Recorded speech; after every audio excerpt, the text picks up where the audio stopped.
Peterson, now DC's own. And Lamont Peterson, after concerns were raised about their controversial fight last month. To Lamont Peterson in Washington, D.C. Well, Khan voiced his concerns ahead of an appeal later this month against DC boxer Lamont Peterson fought in the ring. He's now 33 years old. The WBA have confirmed that Amir Khan has been granted an immediate rematch with Lamont Peterson. He takes on Lamont Peterson 2 days The boxer Lamont Peterson has given his first TV interview since failing a drugs test ahead of his rematch with Amir Khan. First and foremost, congratulations. How does it feel? How's it You cry love in my ear. Top dog. You cry love in my ear. You cry love. Yeah, nigga. The one. This shit soulful. That straight drop music, nigga. I like that shit cool. Who you gonna cry to? Once your word ain't your word, who you gonna lie to? We had them junkies pulling up just like a drive-thru. He took a blast and left them cooked just like fried food, nigga. We was praying for better days, them EBT holidays. I heard stories of Michael Fraze, that shit had me so amazed. Fuck a bucket of change, I need a buck and some change, nigga. 125,000, 150,000, buck and some change.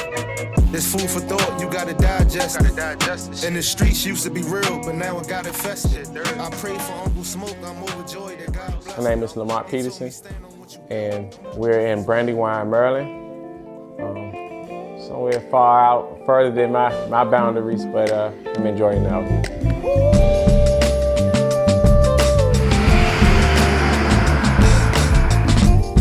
Oh my mind. Doing good.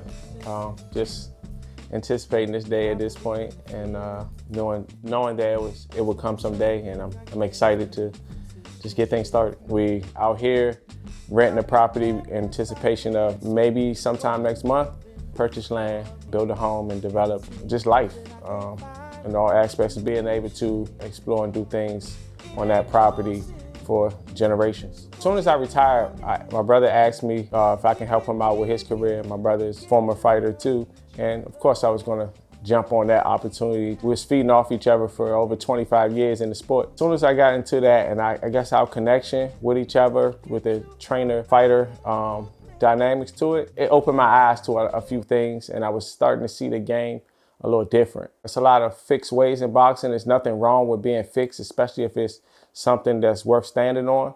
But I do think that the game can evolve a little bit. I'm a perfect person to talk on this subject. Pretty much in boxing, I've been through everything in boxing. Big wins,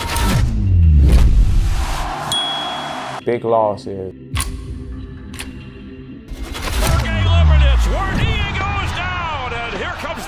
Every little thing inside and outside of the ring, I feel like I've experienced. So over the 25 years, I gained a lot of knowledge. I know the inside, and now that I'm on the outside, I'm able to see that outside view and bring a new perspective to the game. To do that, I thought it was important for me to study the game, obviously, but to bring something together that's always in boxing, like personal trainers, like conditioning coaches. A conditioning coach is not foreign to the sport. Most fighters use a conditioning coach. But I feel like a lot of times that conditioning coach, though he is very knowledgeable about the science behind exercise, they can be a bit confused on the boxing aspect and being able to tie the two together. And I just wanted to try something like, okay, if I go and study the science behind exercise and bring that to the sport and have a joint understanding of fighting game and the science behind exercise and merge the two, that it can possibly make change. I do think in doing that, I was able to make a ton of connections. Not that we were doing anything wrong, but we can further explore and evolve. Throwing in a straight line, there's nothing wrong with that. But that can't be the answer every time. Because a lot of times we throw punches for different reasons. If I'm trying to get from point A to point B, straight line is best. But again, if I'm trying to gain more momentum for power, it don't need to come in a straight line a lot of times. I don't want the shortest distance. I want the distance that probably gonna travel a little further and activate more muscle, more force into the punch, which equals to more power.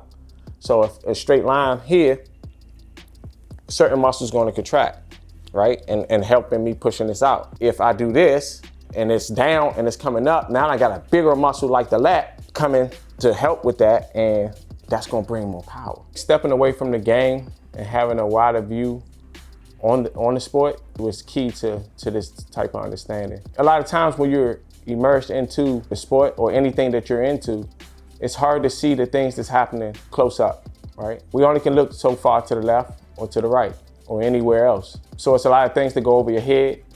You're taught a certain way and you try your best to make that make sense for any little situation that you run into. But when you're on the outside and you're far away, you kind of get a chance to explore and use your own ideas and own words and use your brain to make sense of things. And I think a lot of times when you do that, that kind of opens up things for you. And for me, that was the case. I started to see it immediately in retirement. Things started to make sense. I'll share a lot of information that will be kind of foreign to boxing, maybe hard to accept, but I feel strongly about it helping the game evolve. If I'm assuming correctly and just understanding human behavior, a lot of times you need a starting point to start with something. So we have that blueprint. And I don't think anybody ever felt comfortable enough to step outside of that.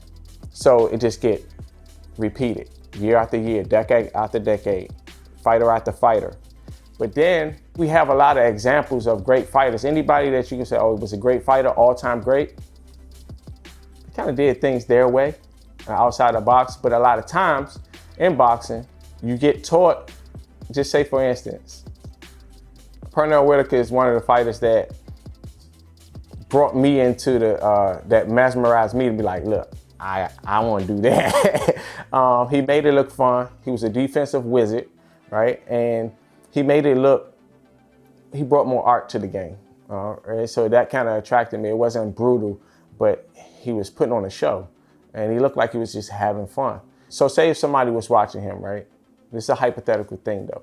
And you see something that you may like with him and you just beginning in boxing or whatever stage, you come in, you might try some of the stuff you saw. Likely, if you get to doing all of this with your hands down, coach going, hey, where you get this from? And it's like, I saw Pernell Whitaker fight last night. And it's like, he got away with that because he just had those gifted reflexes to get away with that. But, we should stay here. So that's kind of the mentality. I'm not saying all coaches do this. But what I'm saying is that's the typical mindset of a trainer. So it kind of keep you in a box. As a fighter, mastering the fundamentals is crucial. But true greatness lies in finding your own style. It's about balancing what's learned with the instincts that make you unique. Because sometimes, stepping outside that box is exactly what leads to innovation. Not only in the ring, but in life. But let's be honest here. Steps like that are never random, they're earned. It comes after hours of discipline, repetition, and self-reflection. It's when the rules no longer confine you, but inform you. When your movements aren't just taught, they are felt. That's when instinct sharpens into timing and strategy becomes, second nature. That's when you're not just reacting, you are dictating. Writing your language into a space where everyone else is still speaking the standard.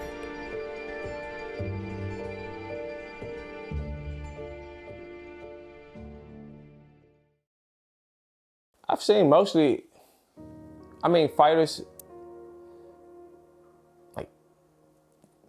fighters are owned, honestly. And it's been this way for a long time. Fighter really doesn't call the shots, but I think we're breaking out of that mode. You do see a lot of fighters that taking charge of their career. It normally happens later in the fighter career when you start learning the game and feeling comfortable. Like, hold up, like this is not supposed to go like this.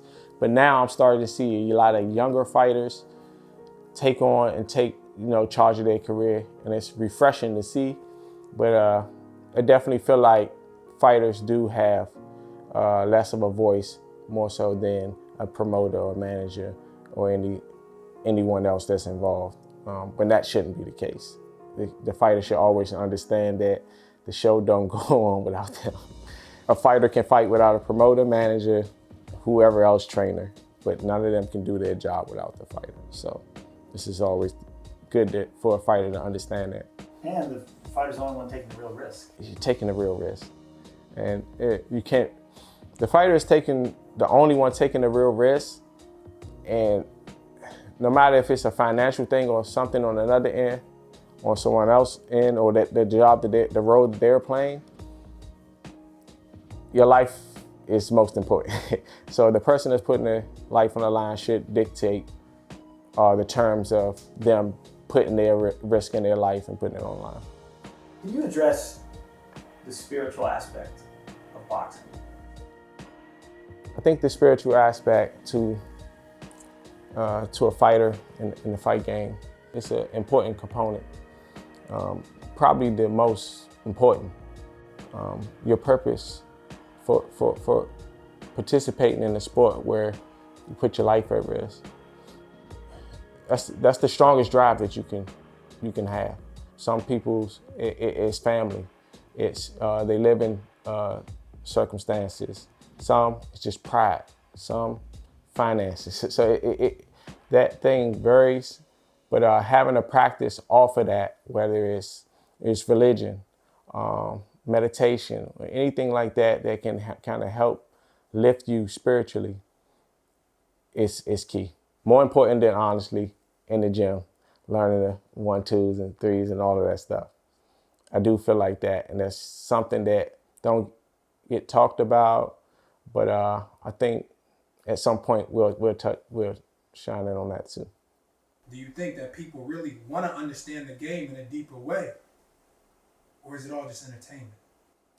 I think we settle for the entertainment. We may want the change, but we settle for entertainment because no one really likes feeling uncomfortable. And when you're doing something new, when you make that U-turn, or you start to realize things and it's time to take action, there is an uncomfortable feeling there on that change because the brain wants what you did yesterday, right? And feel comfortable with that. And when you understand that anything that you do different, you're going to have that feel, and you have to embrace that feel to actually get to that new place. That feeling, uncomfortable feeling, it's not going to last for too long, right? Eventually you'll settle into the new way, but the new way can a lot of times be more productive. I do encourage a lot of people to embrace that uncomfortableness, and it won't last forever. We just recently, last year, sold a house, went on the road for a few months, just gone. We just what we felt like doing. Homeschool the kids, got rid of furniture, giving it away, selling, doing all of this stuff, and just cut our load so it don't cost us much while we gone. It don't cost us anything. We cut all ties, no obligations, and we were gone. And we're looking to do this probably every year when it comes down to the wintertime, because I don't prefer to deal with the cold. But yeah, just being able to do that, it's uncomfortable sometimes, like not having something that you can call home. Most people are going to be uncomfortable with that. And I'm not saying that it was totally comfortable, but I know the process to get to where I want to be. So I have to be okay with being uncomfortable in situations, being over here, maybe staying at Airbnb here, like kind of moving around. Like my family, we're moving around. As a family of 6, we're moving around, and I'm enjoying the whole process because I know what's there, but I won't say that every little situation that we're in is the one that I prefer. But I know the ultimate goal, so I'm okay with being uncomfortable to get to that space. I know that it won't last forever. I think the biggest difference with me personally from being an active fighter to where I am now is being more on the coaching side and being a dad, taking advantage of that wider view. A lot of times in the game, and I do this a lot in other areas in life, tunnel vision. Right now, I have a wider view, and I take advantage of that. I'm able to see more, analyze more, but a lot of times I'll get up and get into something, and that's all I see. And so when doing that, a lot of times things can go over your head. Yeah, you can be smarter or knowledgeable on something, but if you're not paying attention consciously to something, it's not going to register. So I think with that switch and understanding that, that's probably the biggest switch from, active to retirement. So being able to see the bigger picture of things. Bigger picture.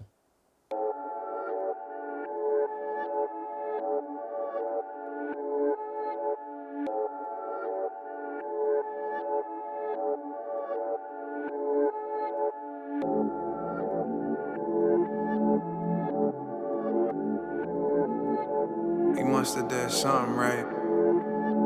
Busy that shit, nah. Bigger picture. We talking millions. Shit, I need bread for my kids, children. What we talking? Bigger picture. We talking love. I get the fake and the real. I know what's up. Come on, man. Bigger picture. Them niggas fronted on me, stunted on me. I be damned they get another one up on me, man. Bigger picture. They always come when it's too late. You can't take risks and play it safe, man. I can't let you niggas take from my bigger picture.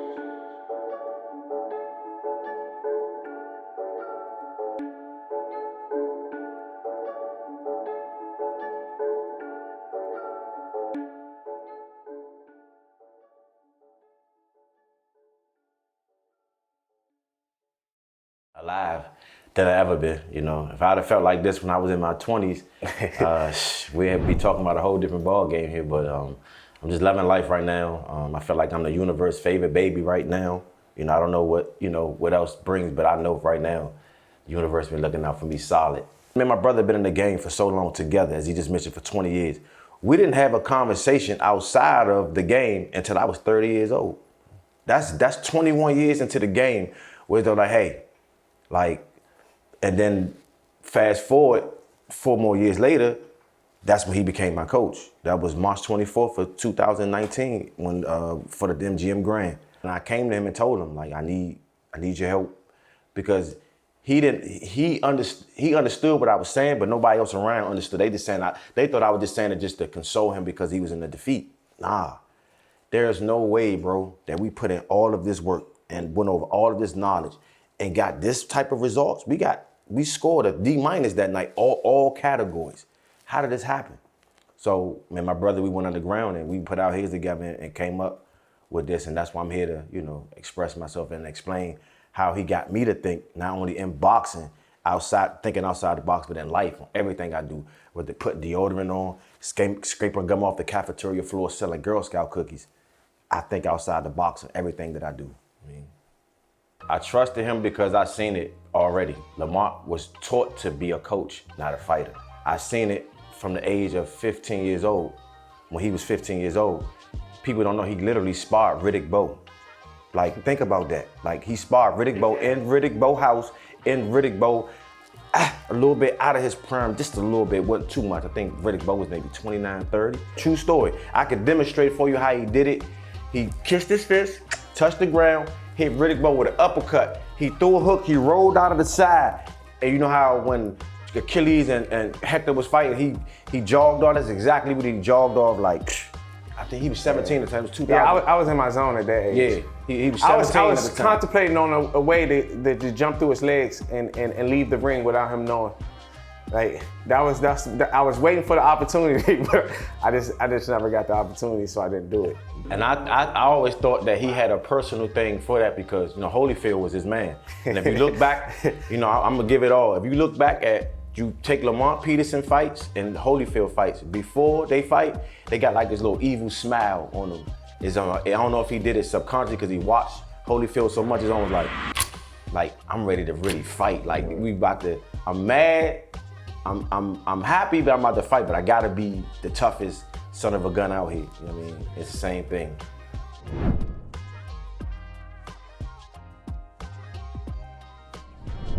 So he just come to support me and my bout in Vegas. So we in a top ranked gym, just chilling. I'm getting my hands wrapped to shake off a little weight, because it's fight week, shake off a little weight, and we on our way. So Hassan Rockman come in and said, yeah, I was on the phone with Floyd. So it's competition week. I'm like, yeah, tell Floyd we want some of that work. I'm just, just talking.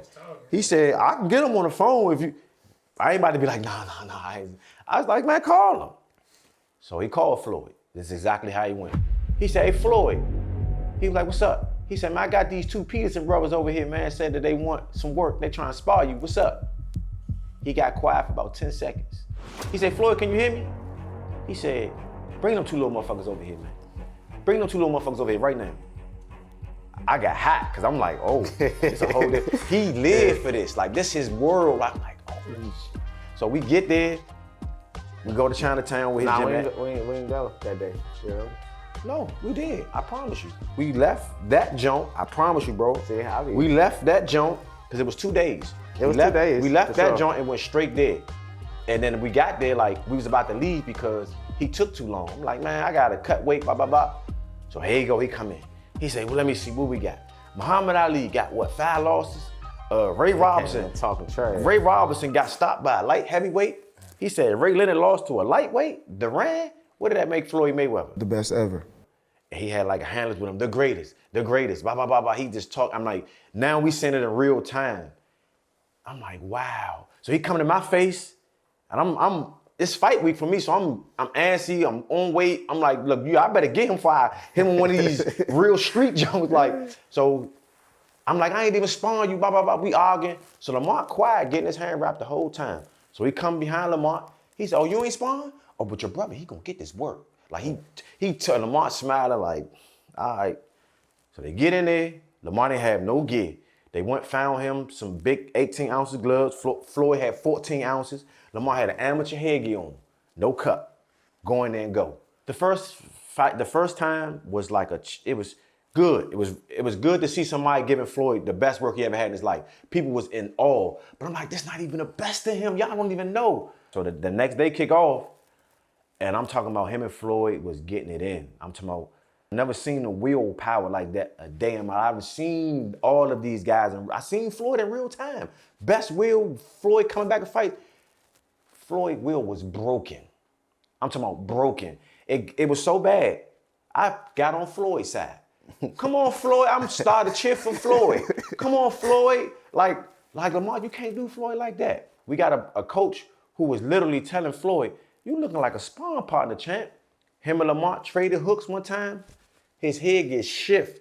And he was like two-faced it. He smiled. All you seen was blood from Floyd. And one of my best moments of that event of him and Floyd, Lamont and Floyd was tangled up on the ropes. It was like the Matrix. They both was tangled up, caught up, and Floyd stole Lamont. They was punching each other. But them punching each other, Roger was about to come break it up, but the impact from them punching each other, it kind of diffused them. And they like, let them go. And they went back to going, and Lamont went to go get some water. Floyd, poof, punched Lamont. Floyd went to try to go get some water. Lamont went, boom. And then the grand finale that topped the whole thing. And I have to show you on foot. This is honest to God. And I wish everything that I'm saying this about me, but this is what he did. He went like baseball. Boom! Hit Floyd right in his ribs. It was over after that. It was like 20 seconds, then they said, that's over. That was when he fought Juan Marquez. Yeah. That fight. So I remember all the 6 of the Mexicans that was his sparring partner. Lamont was like a superstar. We came to the press conference, my weigh-in, nobody even talking about me. They was pushing me off and saying, Lamont Peterson, Lamont, we heard you, blah, blah, blah. We heard you, blah, blah. I was like, damn, like he real. Even the guy, Mario Lopez from the Saved by the Bell, he commentated my fight that night. And I remember him saying, hey, his brother did blah, blah, blah, to Floyd? I wanted to be like, yeah, he did. Like, I'm in the ring, like, want to take my mouthpiece, like, yeah, he did. Like, you know what I'm saying? But that was the beautifulest thing I ever saw. I was blessed to able to witness that. And like I said, just how Lamont do that in August and lose to a little short person in a small ring. I'm asking people, but I know reasons why. And I can break it all down for you, but it go hand in hand. This is the reason. And Floyd was trying to tell us, he like, under the lights it's different. Yeah, it's different. And And we know, we realists, if they would have been to them lights, 9 out of 10, we out of there. Because he working on a whole different platform. He working on the whole, he know them lights, he know the health. Lamont was in tip-top shape as far as his lungs and anaerobics and cardio and all that, but his health was dead when he fought Bradley. There was no way Lamont's supposed to have been in that ring. If you look at any interviews before, that man was sitting like a reindeer. Confused, didn't know what day it was. He was having blisters in his mouth from the dehydration. I watched all of this. One of the worst feelings ever. We sparred one round at Top Rank Gym. He's nah, I'm not feeling. They robbed my man at the taco. I felt so bad for him. They had him in a taco. And I put my hand in there, and his body got to go through this. And he about to fight in a few. Boy. Yeah, to cut weight. We had try something different. Training camp, it was just like, okay, now I'm fighting for the world championship. So you feel like you got to do more. And I can already do 12 rounds easily. So that more was too much.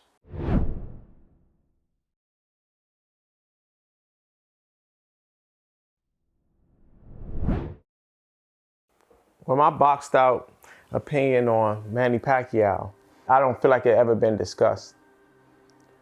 I hear a lot of people say, you know, he's gifted. I hear people say he might have been cheating, but I haven't heard anyone talk about him in this way. I believe he was able to accomplish all the things he accomplished in the sport, mainly based on efficiency, right? And if you look up the word efficiency, it will kind of give you something that go like this. Maximum result, minimum effort, maximum productivity, minimum waste.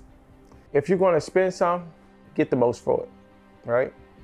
And I feel like he did that better than anybody, more than anyone in the sport. At first, of course, I was in the box. He'll cheat. Ain't no way. There's no way in the world I'm putting in this much work and doing the things I'm doing. This man over there doing what he doing, and I can't do what he doing.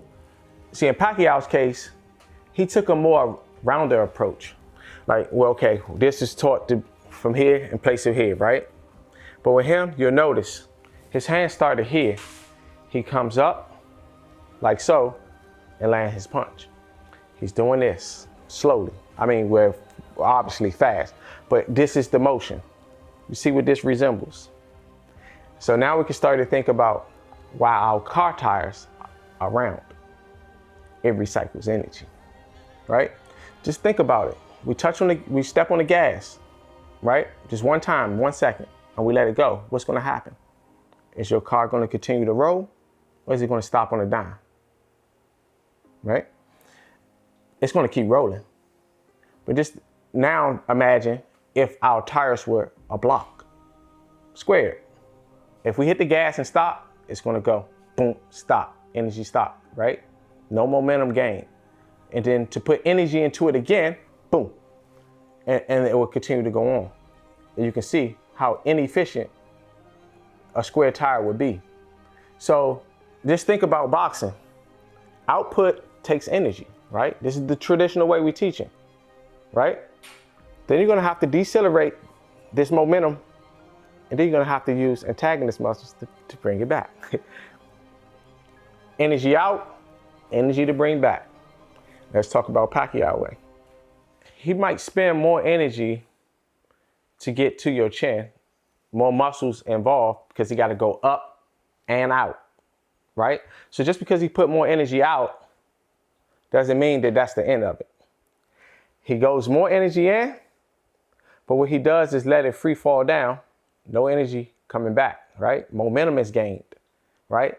So even though he have to put some energy in, not 100%, some is being recycled as you go in a circular motion. And as he come back again, each time he's using less energy each time he does that. So if you look at his fights and you see him punch, they kind of resemble this, not this.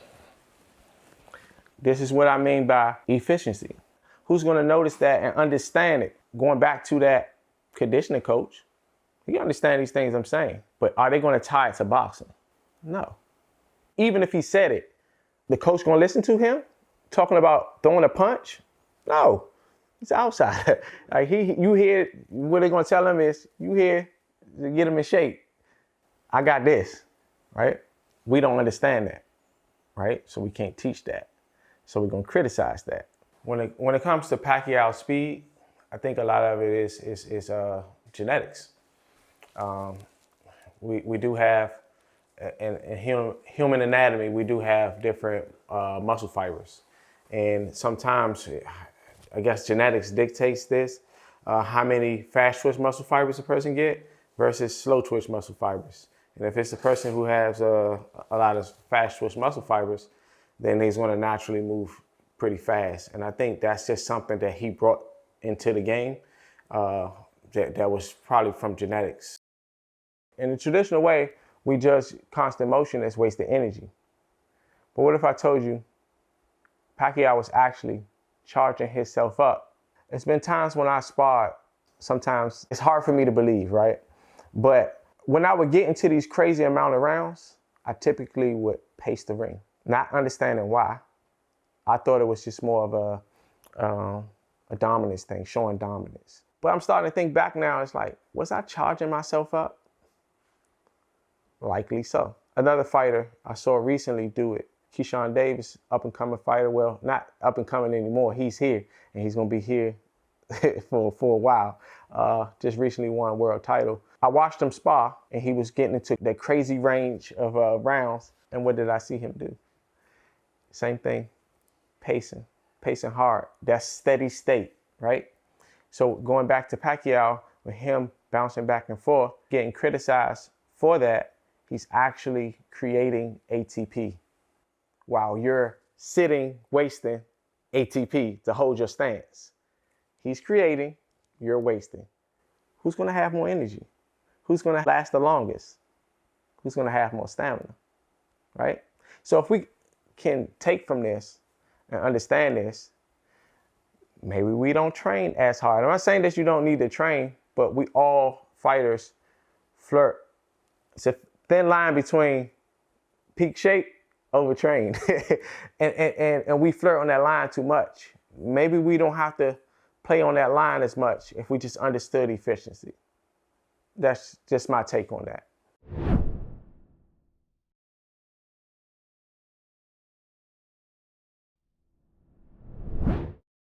When y'all think back on everything y'all experienced, even if you're still dealing with anything today, have you been able to make peace with it? Like, 100% peace.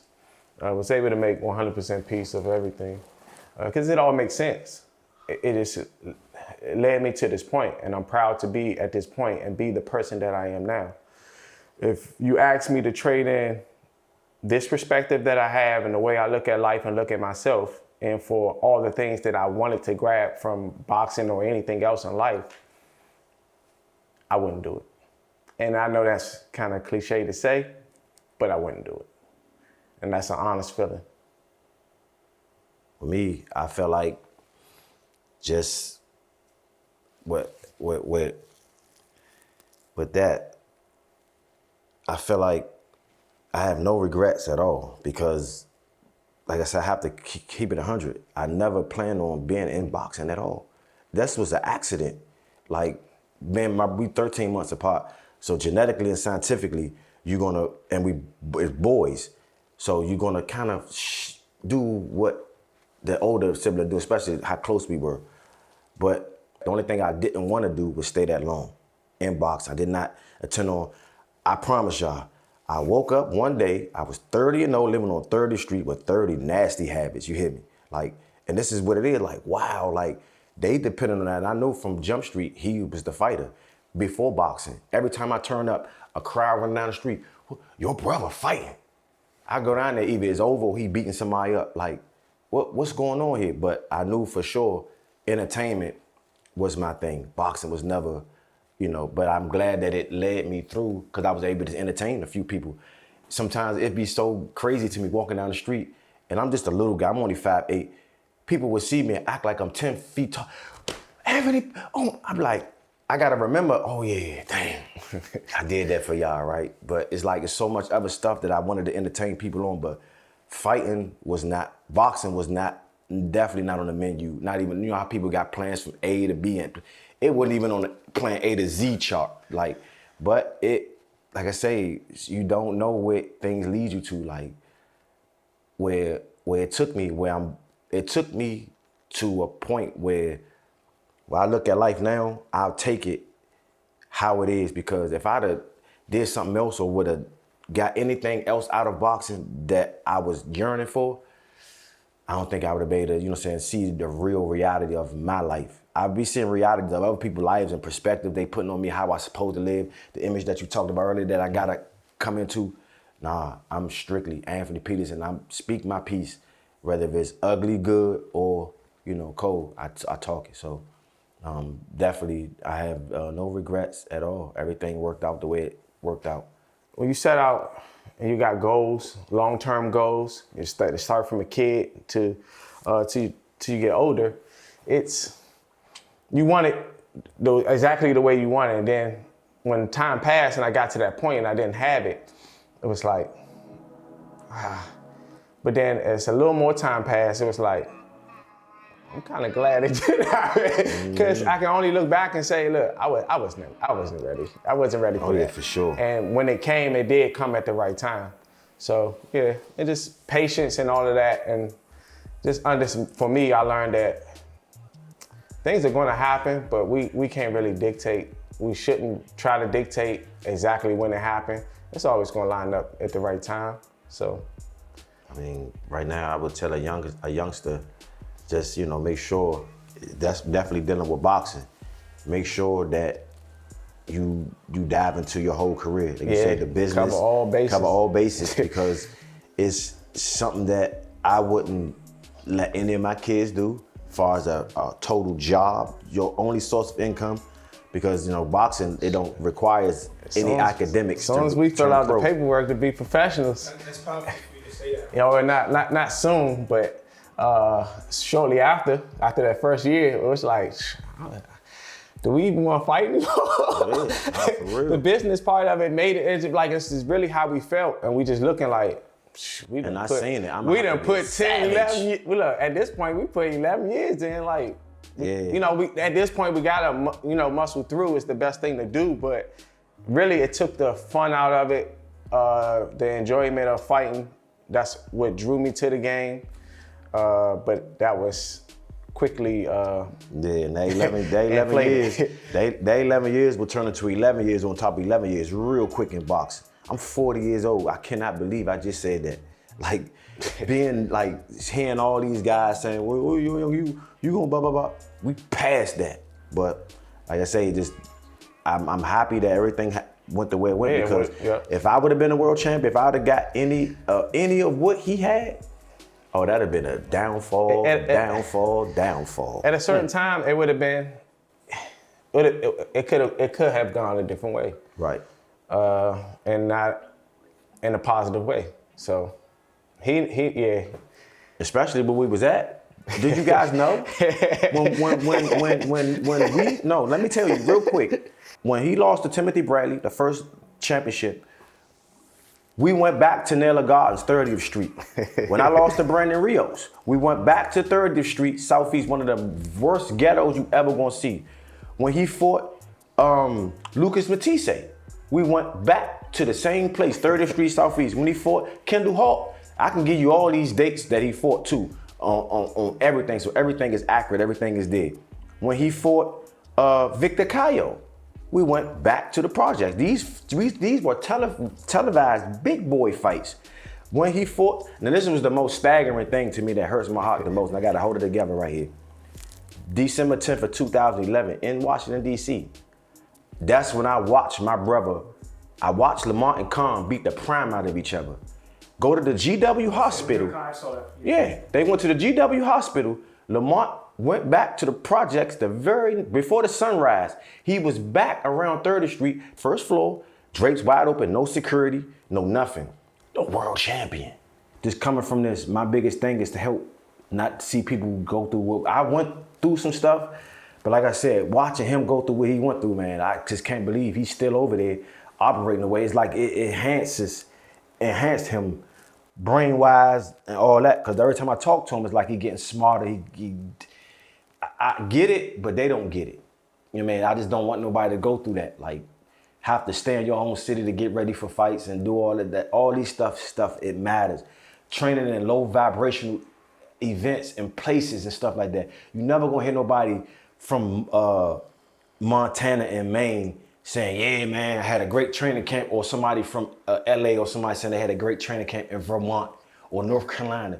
You gotta understand where the hot spots at to really get yourself involved with this boxing on the elite level. Now, if you want ballroom boxing, you want some C-class type stuff, keep doing what you're doing. But if you want the elite, you have to do it like Devin Haney and them was doing. I was at Devin Haney training camp. And y'all know how when them cars get broke down, when they go on the side and they rush and everybody put it together real quick. That's exactly how they was doing with him. It was all about Devin. Nothing else. You can't have your phones on. And even if you ain't part of the squad, your vibration can't be up in here because I don't know what you on, I don't know what you been, and I don't know where you going. Everybody in here got to be on the same page, one fight, one sound type of situation. And that's what I see. I seen Danny Garcia, Lamont Peterson, Tony Harris. All of these guys, I think that's better than all these other elite fighters. But their health and their the low vibration areas that they trained in, it all mattered to me. That people would think like, well, it ain't that deep. Because you never been on this battlefield before, boy. You didn't go through what we've gone through. Have to be in the projects with heroin addicts, crack addicts, pipe heads, all these type of dudes. And you think you about to do something like this? Being in this area? Nah, that ain't gonna work. The whole typical DC rep we get. Philly, Detroit, man, he was a good fight, man. He went hard though. He did not go hard. Why? Because he abandoned.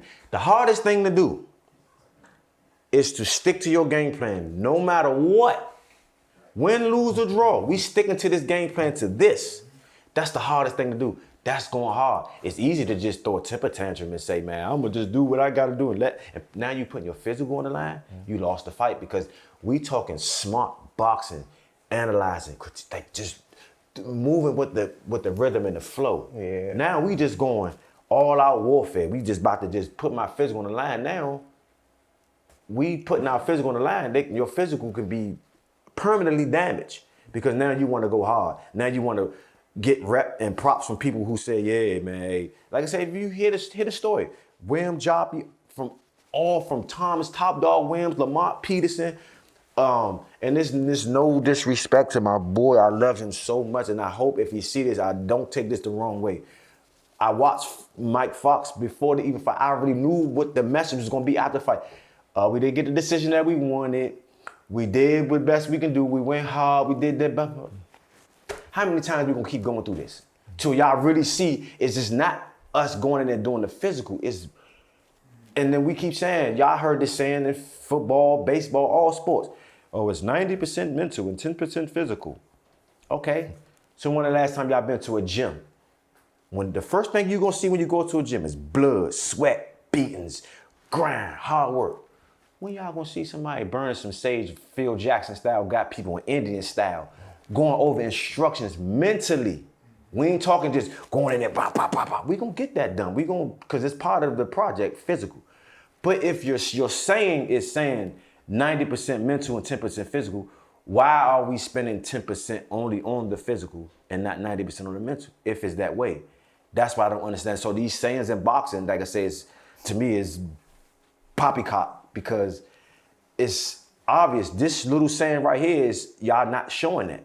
You saying that, but you're not showing that. Nobody is really, like I said, every time I go to a boxing gym, first thing you're gonna do is, people beating up the bed. That's it, champ. That's it, champ. Or people in their spawn, people in there emotional, blah, blah, blah, blah, blah, blah, blah, blah, blah, blah. Get them, blah, blah, blah, blah. Come on, man, you got to work, man. You got to work. This already an emotional sport, Holmes. I'm getting punched in the face, bruh. And I'm already mad. I'm mad at you because energy, just like power we talked about, it bounces off. So now my energy is mad. I'm don't understand what's going on because you're not teaching me what's going on. I'm mad at you, you mad at me, the chemistry is off, now we just in there fighting. Hard work and dedication is not it. It's smart work and education. What do you think your family sees in you now that they couldn't see when the lights were on? I think my kids can see a more open-minded dad at this point in retirement. When actively fighting, not as much time with the kids. A lot of times, cutting weight and things like that, dad might have a little hangry or something like that. I try not to bring that home, but it was sometimes hard to do. But ultimately, just not feeling like I didn't have enough time, so I kind of be a little more stern and strict with things, having things set, because I know I don't have the time to trying to get them. But now in retirement, I have more time to spend with them, so I can have more patience on understanding that just because you told a kid to do something one time, that it's not going to make change. Even after 50 times, maybe, it's not going to be changed. But to have patience and to understand that it's a process to getting there, I think that's the biggest thing that they can take from me being in retirement. Words of advice for any young fighter or fighter that's amateur or starting out in it in the beginning is to, where do you see yourself in the next 10 years of things? Most people that get into the sport, they want to be a champion. They want to be at the top of the sport. Okay, if you see yourself there, then it's a lot of other things that need to be worked on before getting to that space, because it just don't come with, winning big fights on a big stage. There's so many things that come with it that a lot of times, if not prepared for it, it can derail that reign quickly. And it could be short-lived. It would be like, okay, yeah, I made it, but then it's just like, sometimes I don't even want to do this anymore, or the game, the sport, the business part of it can honestly chew you up and spit you out. It's frightening, I know that it's something. Tell you one thing, one day I'll be stunting. Slamming doors, spending coins like it's nothing. Baby, jump in, baby, jump in. I got jokes for you. Not just smoke with you. Now you want smoke. Why you change it? Why you change it?